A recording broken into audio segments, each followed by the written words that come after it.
You know what I wish existed when my kids were little? Great Wolf Lodge. An indoor water park inside your hotel where it's always 84 degrees, especially living in Phoenix where the sidewalks burn your toes. That would have been amazing. At Great Wolf Lodge, the whole family gets to splash around in a massive indoor water park with a wave pool, a lazy river, and water slides that you can all ride together. But here's what's really cool about it. They also have Magi Quest, which is a live action adventure game kids play throughout the entire lodge. It's like the magic never stops and your kids are always occupied. Between the Northern Lights Arcade, the great dining options, and the complimentary dance parties nightly, there's genuinely something for everyone all under one roof. No packing up and driving somewhere every hour. No, I'm bored. Just connection, fun, and honestly, a little magic for you too. With 22 lodges across the country, there's probably one close to you. Check it out at greatwolf.com and bring your pack together. Welcome to the No Guilt Mom podcast. I'm your host, JoAnn Crone, and a lot of parents today are sharing their kids online. I mean, you might be one of them. I was one of them too, like photos, videos, milestones, funny stories. And for most of us, it doesn't get to the point of influencing, but it's rather about connection. Connecting with our parents who live in a different city, connecting with our aunt who lives across the country. But I know many parents are quietly wondering what it really means for kids to grow up online. Like, what's their online footprint and what will it look like years from now after all this information is out there about them? And this isn't about labeling parents as right or wrong. You know, this is the No Guilt Mom podcast. We do not put on any additional shame. We are just looking at what happens when childhood becomes content and when kids grow up with an audience before they can understand what privacy is, what consent is, or how permanent online information is. So in this episode, you are going to learn about what it actually means for children to grow up online, the long-term emotional and identity impacts we're only beginning to understand now, and how parents can think about boundaries and protection and strategies to keep your kids safe on social media. So stay with us because this conversation is so much more than just screen time rules or boundaries. It gets to the heart of childhood and identity and what kids deserve as they grow. And it may gently shift how you think about sharing, even if you've been doing it for years. And to do that, today we're joined by Fortesa Latifi. She's a journalist and a first-time mom who covers the world of mom influencers, family vloggers, and what it's actually like to grow up as a kid influencer. Her reporting looks at stories behind the screens, how childhood changes when everyday moments are shared, monetized, and watched by millions. She brings both professional insight and personal reflection to a conversation so many parents are navigating right now: what it means for children to grow up online. And like, follow, subscribe, Influencer Kids and the Cost of a Childhood Online is her latest book. So with that, let's get on with the show. Welcome, Fortesa, to the podcast. It's so great to have you here. Yeah, thank you for having me. I'm so excited. And before we started, we were like all examining our shared connections. You grew up in Tucson, just like I grew up in Tucson. Yeah, love Tucson forever. I don't know if I'm ever going to go back, but I love it. Yeah, my parents still live there, so I go back all the time. Yeah. It was funny. I was watching the Grammys, and we're recording this right after the Grammys air, but Justin Bieber's song had a shout out to Tucson. And there's like all of these like songs that have shout outs to Tucson. I think it's because it's really, really easy to rhyme. Yeah. No, that's so funny. I know like the Chainsmokers one, and there's like a Beatles one. And yeah, Tucson coming up in the world, I guess. Tucson coming up in the world. Well, not really about Tucson. No. This podcast episode is. I couldn't do like a really smooth segue from that. So let's just call it what it is. Yeah, totally. But we're talking today about children growing up online. And for many parents, like when their children are growing up online, it's not about the influencing, which you really delve into in your book. is so good and juicy about Thank all of you. it. But when you talk about children growing up online, what does that actually look like from the child's perspective and not the parents? Yeah, I think it depends if you're an influencer child or you're kind of like a regular child who doesn't have influencer parents. But I think a lot of my focus has been on influencer children and what that's like. And I've talked to kids now, young adults, who are like, we had ads made out of my first menstrual cycle and it was like posted online, and then I had to like go to school and know that everyone knew that I had gotten my period. And I just like, I think about that and I'm like, wow, when you're like a young woman going through puberty, it's like already the worst thing in the world, let Yeah. alone like thousands of people knowing and then everyone at your school knowing. Like that's so difficult. And then, I've talked to other young people who are like, have told me that their relationship with their family has become less of like a familial relationship and more of like a business relationship. Oh, And I so can see that's really that. harrowing. I do want to make the point, of course, that like not every influencer kid has these issues where they don't like it. Like some of them love it. Some of Hmm. them grow up and become influencers in their own rights. But I think to get the full story, we have to listen to every story that I can possibly collect and that other people can collect.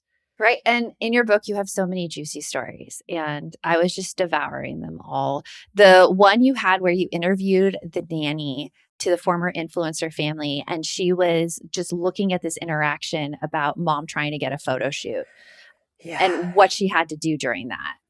Yeah. Yeah. I mean, it's so intense. And like, I have a toddler myself, and I think about like what it would take for me to get my daughter to like pose aesthetically and like do all of that. Like, she's a toddler. Like, how do you Yeah. get kids to do that? Like, I don't know. And like, what does it do to change the family relationship between mother and child when the nanny pointed out like that the child could tell when the mother was acting differently when she wanted them to do something for the camera? Because when you want your kid to do something, you're going to talk in a different way and you're going to like have a different way about you. And kids understand that. Like they notice everything. Yeah, they do. And it was heartbreaking in a way because these kids are so young. Like, it's one of those things where when you are watching a movie and you see a baby crying on a movie, you feel like it hurt in your heart because, like, oh, that baby doesn't know it's acting. Like, Yeah. it's really Yeah. crying. It's kind of the same I see in influencer families. Like, these kids don't really know what's going on. So No. it's really interesting to watch it and to watch the dynamic. But Yeah. also the whole thing about a nanny in general with these influencer families, like they're not Yeah. doing their perfect lives alone. No. No. And like, listen, I make this point in the book, like, there's no shade against like having help. Like, I Yeah. have a part time nanny that, like, literally, I don't know what I would do without her. But I think what the harm is selling this version of your life where you're like, if you buy these supplements that I'm hawking and if you buy these organizational tools that I'm selling, you will have as perfect of a life as I do. But you're not saying, I have a full time nanny. I have a housekeeper that comes once a week, blah, blah, blah. So it's like, for me, it's the how disingenuous it is. And as a regular mom watching, even though I know this, sometimes actually often I compare myself to influencer moms and I'm like, they have like 8 kids and they look beautiful all the time and their house is spotless. And like I have 1 kid and I can barely like keep my head above water. And I have to remind myself that like this isn't reality that they're showing. And I think that's really damaging because it makes other women hold themselves to a standard that doesn't really exist. Right. I feel the same way too. Like, even though I know the whole world is manufactured and fake, like you could mentally and logically know that. But Yeah. when you're in your day to day and you're looking at yourself in the mirror and you haven't like washed your hair for 5 days, you Yeah. start the comparisons. Totally. Yeah, and it was really like poignant to me, especially in like early motherhood. I sold this book when I was 7 months pregnant, and I turned in the draft when I was 7 months postpartum. So I was really like in it in the writing when I was freshly postpartum, and like I would literally just be sitting there in like a milk stained t-shirt, like Mm. not sure if I like brushed my teeth that morning, and I would be watching these like beautiful moms being like, refresh with me 5 hours postpartum, and I'm like, I had an emergency C-section. I had like a pretty terrible birth. So I was like, I was not on planet Earth 5 hours postpartum, but Mhm. like it made me feel terrible. Yeah, understandably so. Because I mean, My birth stories were not great as well. And it Oh, I'm included sorry. like the wearing of the, like all women do that diaper that they give you for Yeah. like a few Yeah. days. I had C-sections as well. They were planned, but like a day before planned, they were breech Oh, births. My yeah. kids just didn't want to turn around. Oh. And seeing that stuff is hard. And also like seeing this little moment of time where the kids look so well behaved and so Mhm. cooperative and so Mhm. willing to do things, like that gets into your head as a mom as well. Totally. Like I see content of like other toddlers and I have a pretty easygoing toddler. Like she doesn't, knock on wood, so far. Like she doesn't really like lose it that much, but like, obviously sometimes she does because she's a kid. And then Yeah. like you go online and you watch these like other toddlers who are like perfectly matching, never have like food stains on their clothes, like never pull their hair out of the ponytails. And I'm just like, wait, do we suck at this? Yeah. I've had that as well, but it's like not easy really for the kids either because knowing the reality of raising kids and knowing that even though we don't see it, those perfect outfits were like probably got a stain on them within Totally. like 60 minutes of putting them on, if Totally. less than that. But the kids are being asked to do something that they wouldn't normally do as kids. What, like in your reporting, are the most common things that you think adults misunderstand about what kids experience when their whole lives are shared publicly? Yeah. I think that we as parents generally tend to underestimate kids and we tend to think like they don't realize what's going on. Like something that several family vlogger and mom influencer parents told me about their kids who had grown up online and were now preteens. They were like, they don't worry about like subscribers or likes, or they don't like notice that kind of stuff. And I'm like, but how could they not? Like, they are a lot more keyed in than you think they are. And like, they notice, like, one of the things that stuck with me from the book, so many did, but the nanny of the influencer family told me that the toddler, I think he was 3 or 4, told her, I had to have 3 birthday parties because 2 of them were sponsored in different ways. And then one was just like a regular birthday party. And it's like, how do you explain that to a kid? Yeah. It's impossible to explain it to a kid because, like, that becomes their reality of the world. It's funny that you say, like, the likes and the shares, they don't notice it because even the adults, like, have trouble noticing it. When I was reading your book, I noticed Shannon in particular. She said that her account was a means of her getting validation. And Yeah. how does she know what people think of her if she doesn't have it and she isn't putting Yeah. it out there? And Yeah. I was like, oh, that's kind of what kids do too with social media. That's what all Sure. humans do.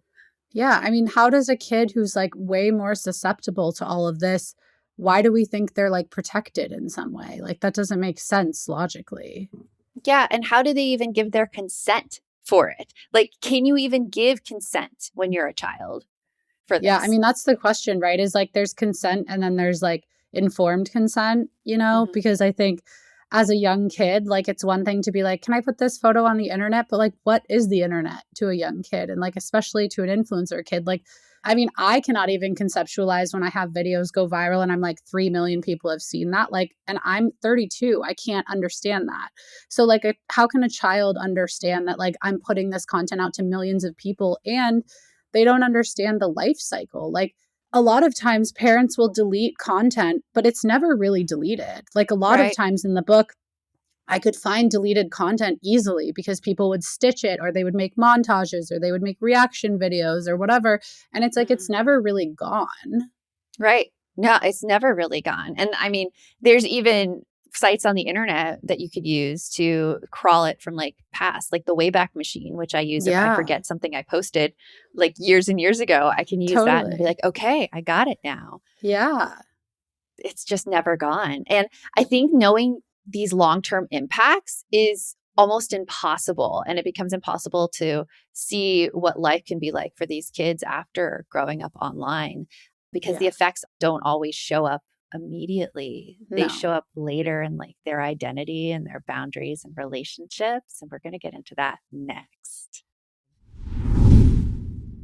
You know what's interesting about tax season? It's one of the only times most people actually stop and look at their full financial picture: earnings, spending, savings, all of it. And honestly, it made me realize I wanted that kind of clarity year round, not just once a year when the IRS makes me do it. Instead of just looking back and cringing, I'm now looking forward and I'm making moves. And for a mom who's trying to plan for kids' activities, save for a family vacation, and not completely ignore retirement, that clarity is everything. That's where Monarch comes in. I'm not just tracking spending and feeling bad. I'm actually hitting milestones. And when that tax refund hits, I know exactly where it's going to make the biggest difference for my family. Simplify your finances with Monarch. Monarch is the all-in-one personal finance tool designed to make your life easier. It brings your entire financial life, budgeting, accounts, and investments, net worth, and future planning together in one dashboard on your phone or laptop. Feel aware and in control of your finances this tax season and get 50% off your Monarch subscription with code NOGUILT. Achieve your financial goals for good with Monarch, the all-in-one tool that makes money management simple. Use code NOGUILT at monarch.com for half off your first year. That's 50% off at monarch.com, code NOGUILT. You're listening to this podcast, so I know you've got a curious mind. Here's a helpful fact you may not know yet. Drivers who switch and save with Progressive save over $900 on average. Pop over to progressive.com, answer some questions, and you'll get a quick quote with discounts that are easy to come by. In fact, 99% of their auto customers earn at least one discount. Visit progressive.com and see if you can enjoy a little cash back. Progressive Casualty Insurance Company and Affiliates. National average 12-month savings of $946 by new customers surveyed who saved with Progressive between June 2024 and May 2025. Potential savings will vary. Close your eyes. Focus. Listen to work getting done with Monday.com. Relax as AI does the manual work, while your teams are aligned on a single source of truth. Feel the sensation of an AI work platform, so flexible and intuitive, it feels like it was built just for you. Notice you're limitless. Now open your eyes, go to Monday.com, start for free, and finally, breathe. So, one of the most unsettling parts about kids being influencers is that we don't know the long-term impact of what it is, because social media as a whole, it's relatively new, especially for kids who've never known life without it. Based on your interviews with kids who are former kid influencers, what patterns or themes are coming up as they get older? Yeah. I think it's really extremely difficult to transition to a normal, quote, normal life afterwards. Like, you see that, like, if you've lived your entire life online and you've been validated for your existence and you've had millions of people telling you you're so great or you're so, or at least being interested in you, like, what does it mean to like step out of that spotlight and be like an anonymous person? And also, like, the money that you make as a kid influencer is not even comparable to the money that you're going to make as like a teenager at like a, I don't know, a restaurant job or whatever. I mean, like, my daughter, 17, works at Haagen-Dazs. So, yeah, I mean, the kid influencer money does not compare. no, like, imagine like going from making like $20,000 for an Instagram post and then being like, okay, I'm going to go work for minimum wage now. Like, how do you even wrap your mind around that? Yeah. It's like, I'm going to go clean out the ice cream freezer and get paid like $10 an hour versus literally. like, yeah, all of that. It's insane. Like, is there anything that you're noticing coming up for kids who were influencers in terms of like their identity or their boundaries that they're now setting?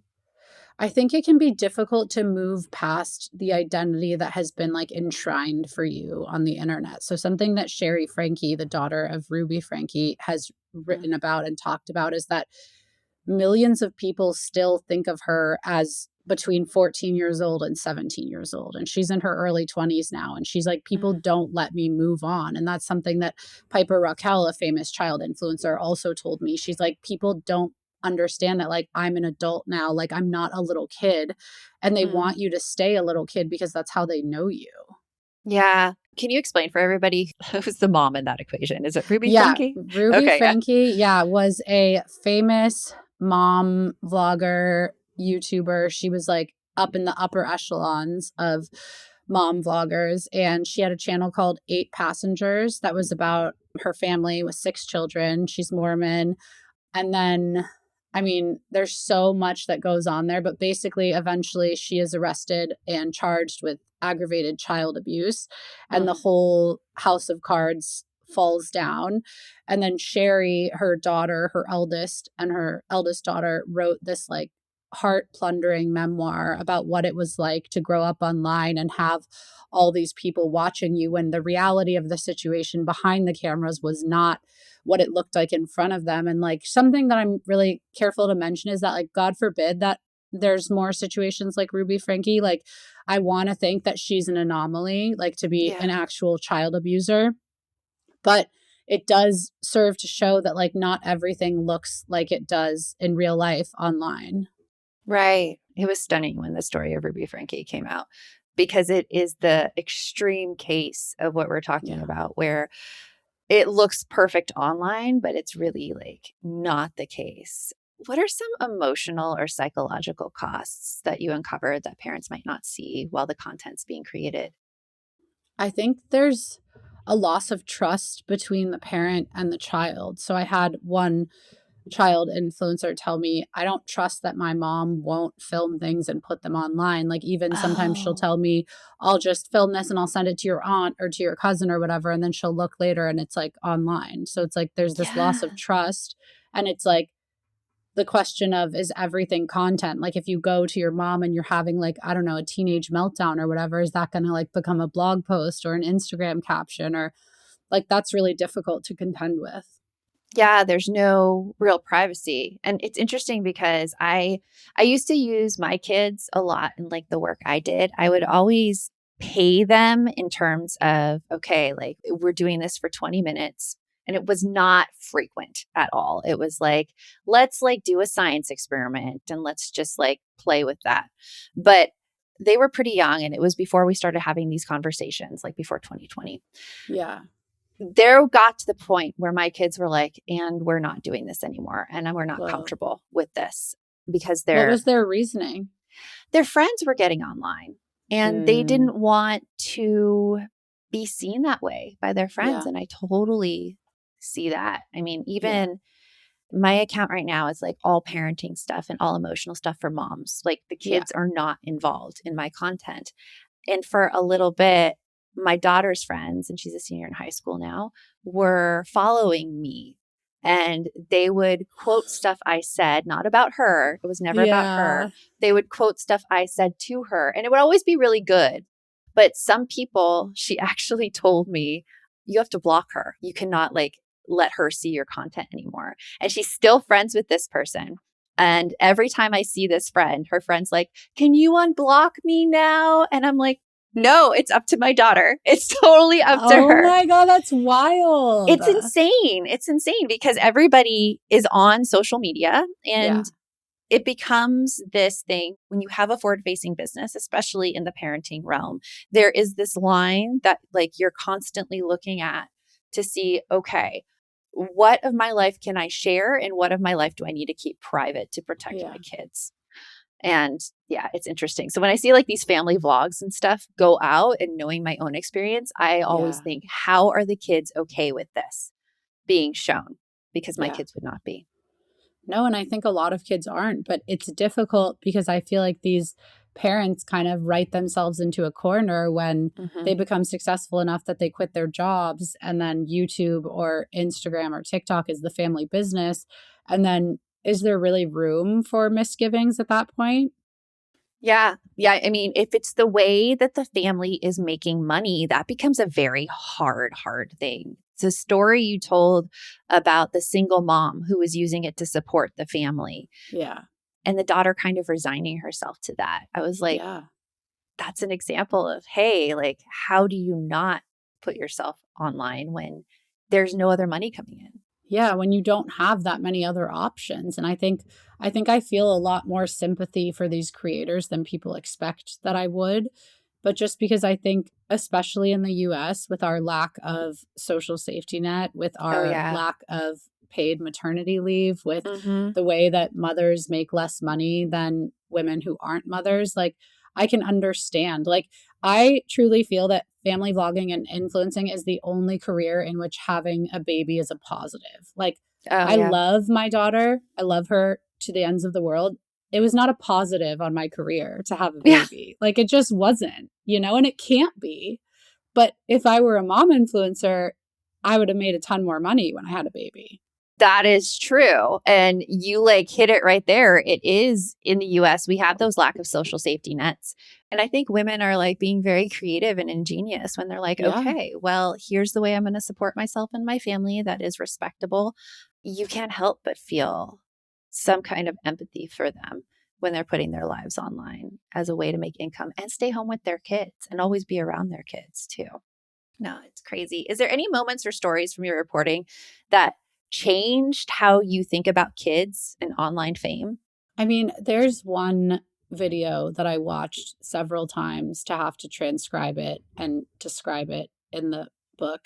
And it was a mom with 1 million Instagram followers. And in the video, which is still pinned to her profile, she has 2 pinned posts. And I this is think I one of went and looked them. up this mom as soon as I read about her in your book, honestly. Yes. Yes. And there's a video, and it's like a couple minutes long, and her young son, is like struggling to breathe and genuinely looks like he may not be alive. Like, he looks incredibly sick. And she's like yelling at her husband to like call 911 and that they need to do something. But like, the husband is like talking to her, but filming. And then the kids' siblings are in the background, like crying because their brother looks like really, really sick. Right. And I was watching it and I was just like, on what planet? Like, a lot of things I can understand. Like, they aren't choices I would make myself, but I can understand them as a concept. But like this one, I was just like, on what planet is your child this sick? Like, genuinely looks like they may die. Mm-hmm. And your instinct is to film it and not to comfort the other kids, the other siblings. And then not only do you film it, but you upload it. And then not only do you upload it, but you pin it to your profile. Right. Like, for what reason? Yeah. What floored me about that was also the comments that came in from the people supporting her choice to put it online. Like, there was one from a very big influencer who was like, thank you for so much for sharing these moments to let us know that we're not alone. And I was like, alone in what? Like, what does that mean? Like, and I yeah. understand, like, a lot of these parents like tell me like, oh, it's raising awareness or whatever. And it's like, okay, first of all, raising awareness of what? Like, I don't really understand that. But okay, let's like accept that as a premise. In my mind, my allegiance is not to raising awareness using my daughter. My allegiance is to my daughter.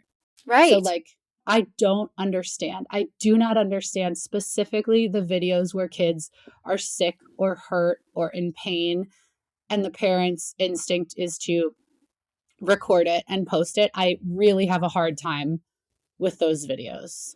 Yeah. I'm a big Homeland fan.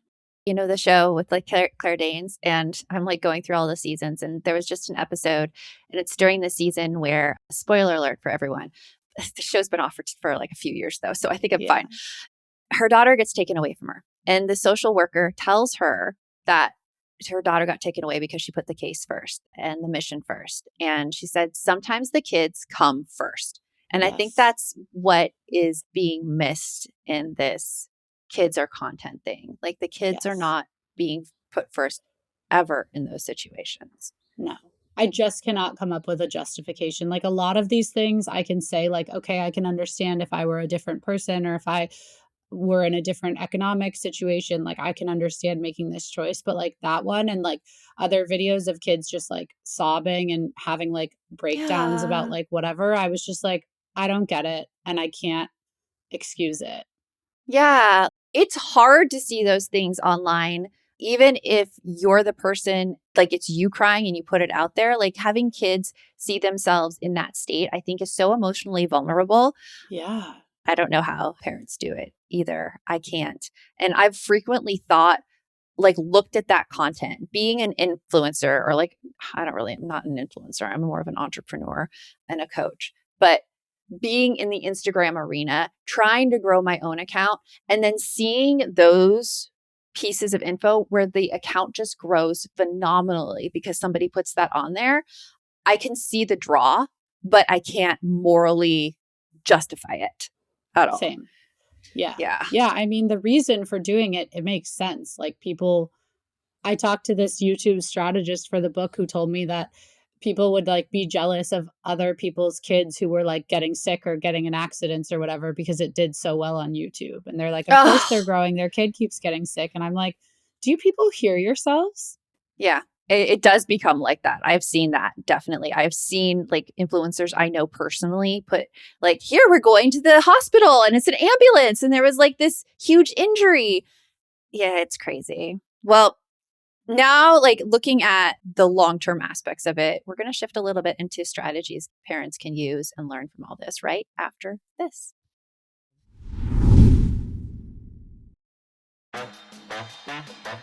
At DSW, we ask the important questions, like, what shoes are you going to wear? Whether you're prepping for wedding season, festival season, or just planning the ultimate vacay, the right shoes can make or break an RSVP. So own the moment.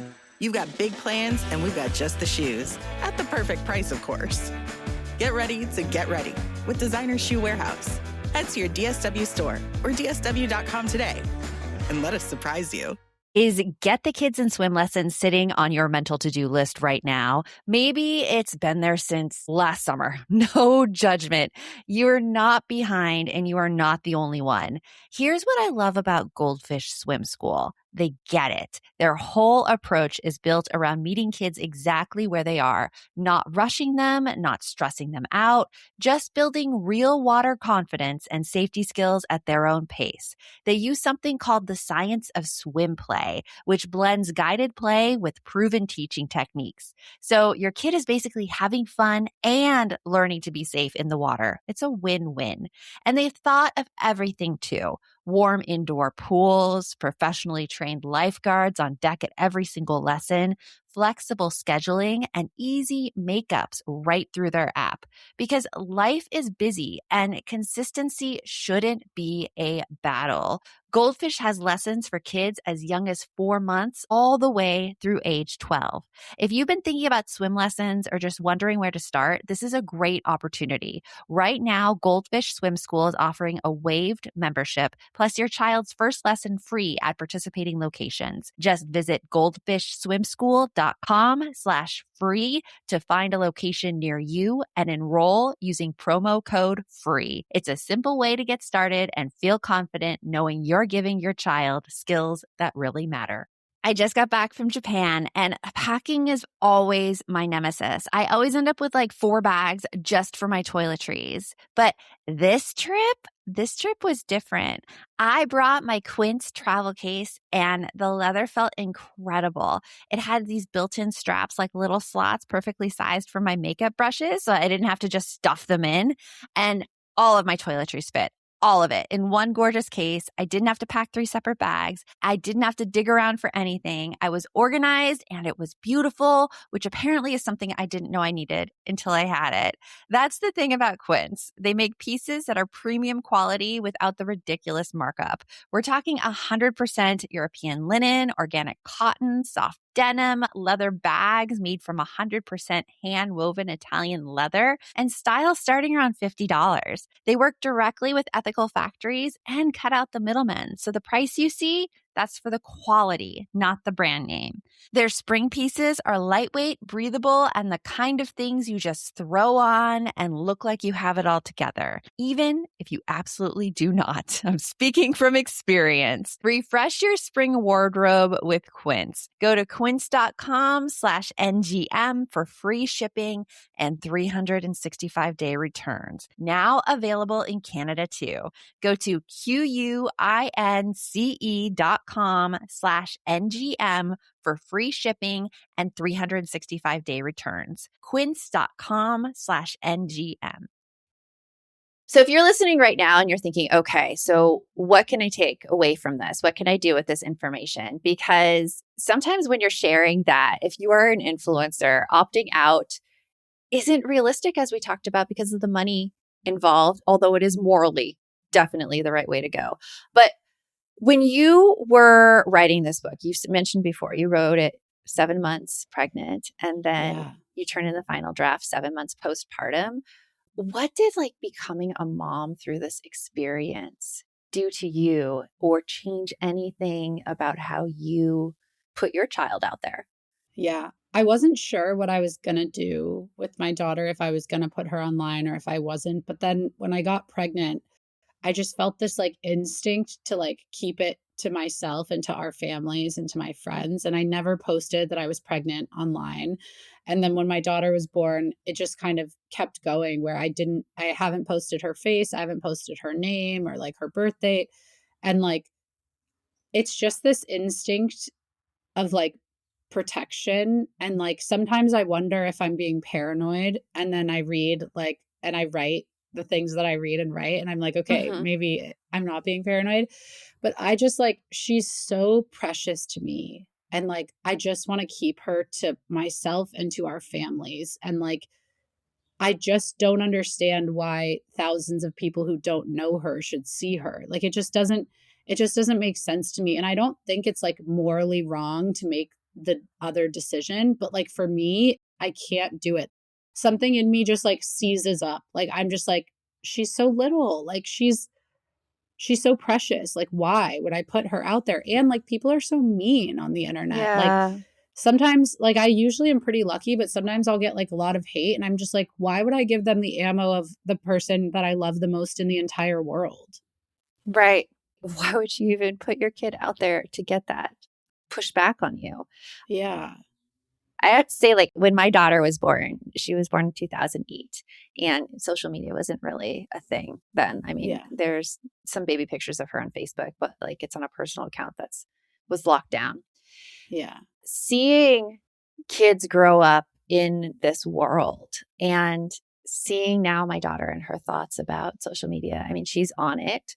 That's how she communicates with her friends through it. And they're like having these text threads on the side. And she knows now about the image that she publicly presents and the image that she privately presents. And that's something that is so interesting in this generation. Like, I don't think I knew that. No. But yeah, you could tell because there are teens, and I'm sure you've heard of spam accounts that they Yeah. use where they show like all their friends and it's locked down in private, and then their public facing account where they basically look like perfect angels. Like, Yeah. Where they have to show that outside version of themselves. yeah. And it's really interesting growing up in the age of social media and having that be part of how you are perceived by other people. You have to think Yeah. of your social media appearance as well as everything else. Yeah. For the parents who already have content out there based on your reporting and what you've dug up, what are some thoughtful ways that you have found or you've seen parents setting boundaries moving forward with sharing kids stuff online? Yeah, I think it's just like being aware of what you're sharing. Like, Mm. I wouldn't share a child in a diaper, like without being dressed. Like, I wouldn't share a child in a bathtub. I wouldn't share, anything that could be misconstrued in that way. I also think it's useful to think about what your child will be embarrassed about 10 years from now. So maybe Mm. like this tantrum or whatever is like funny. I don't know. I don't really get that either. But like, would your kid at 15 like think it was funny that there was a video of them like having a tantrum, or you like talking about their potty training journey? Like, I think it's useful to think about their future selves. Yeah. Yes. I just like it is so real for me, Fortesa. Like I am in Yeah. the moment where I did share stuff, and I'm looking back through everything, and I'm glad like I stopped when I did, Yeah. because the relationship was never severed between me and my kids, because they were always like, we're not comfortable with this. Let's stop right now.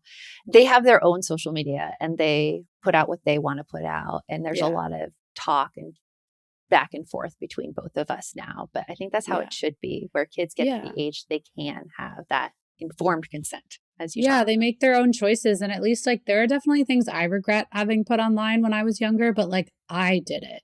Mhm. So like there's no one really to be upset at because I was like a kid and I was just like making mistakes, but I don't have to be mad at like my parents for doing it. Right, right. Well, This has been a delightful conversation and so interesting about this look into influencers and raising kids online. Tell us all about your book and where people can get it. Yeah. So it's called Like, Follow, Subscribe, Influencer Kids and the Cost of a Childhood Online. You can buy it wherever you buy your books. It's everywhere. It comes out officially on April 7th, but always appreciate pre-orders. It's really good for the author. Yeah. I just recorded the audiobook too, so that'll be coming out too. So you'll have that option. And I'm so excited. Everyone loves a good audiobook, Fortesa. Like I know. I've learned. I didn't know it was like such a thing. Yeah. I like get asked all the time about like audiobooks and I'm like, I haven't recorded it yet. I'm so sorry. Yeah. And it's like so much work. Like I didn't know, like I feel like my voice is like still sore from because I did it last week and I'm just like, I didn't know this was like that much work. Like I guess obviously it is, but yeah, like give people like tell them how long is your book and then how long did it take to record the audiobook? Yeah. So the book I guess is I think it's like around 270 pages and it took 15 or 16 hours to record the book. So like sprinkled throughout a week.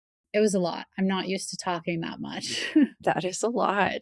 Well, Fortesa, it's been great meeting you and talking with you. And everyone go and get her book. It's almost a beach read. I hate to say that, but like the stories are just so well told. Like I get wrapped up in it like so easily. Glad. Yeah. So go get Fortesa's book. And remember, the best bum is a happy bum. Take care of you. And I'll talk with you later. If you'd like to support the show further, you can share episodes with your loved ones, leave a positive review, or follow us on social media at No Guilt Mom. You could also show your love by visiting our amazing podcast sponsors. We have a link in the show notes. This podcast is supported by MIDI Health. Are you in midlife, feeling dismissed, unheard, or just plain tired of the old healthcare system? You're not alone. In fact, even today, 75% of women seeking care for menopause and perimenopause issues are left entirely untreated. But it's time for a change. It's time for MIDI. MIDI's not just a healthcare provider. It's a women's telehealth clinic founded and supported by world-class leaders in women's health. Their clinicians provide one-on-one, face-to-face consultations where they truly listen to your unique needs. They offer a full range of holistic, data-driven solutions that isn't one-size-fits-all care. This is care uniquely tailored for you. At MIDI, you will find that their mission is clear: to help all women thrive in midlife, giving them access to the healthcare they deserve. Because they believe midlife isn't the middle at all. It is the beginning of your second act. Ready to feel your best and write your second act script? Visit joinmidi.com today to book your personalized, insurance-covered virtual visit. That's joinmidi.com. MIDI, the care women deserve.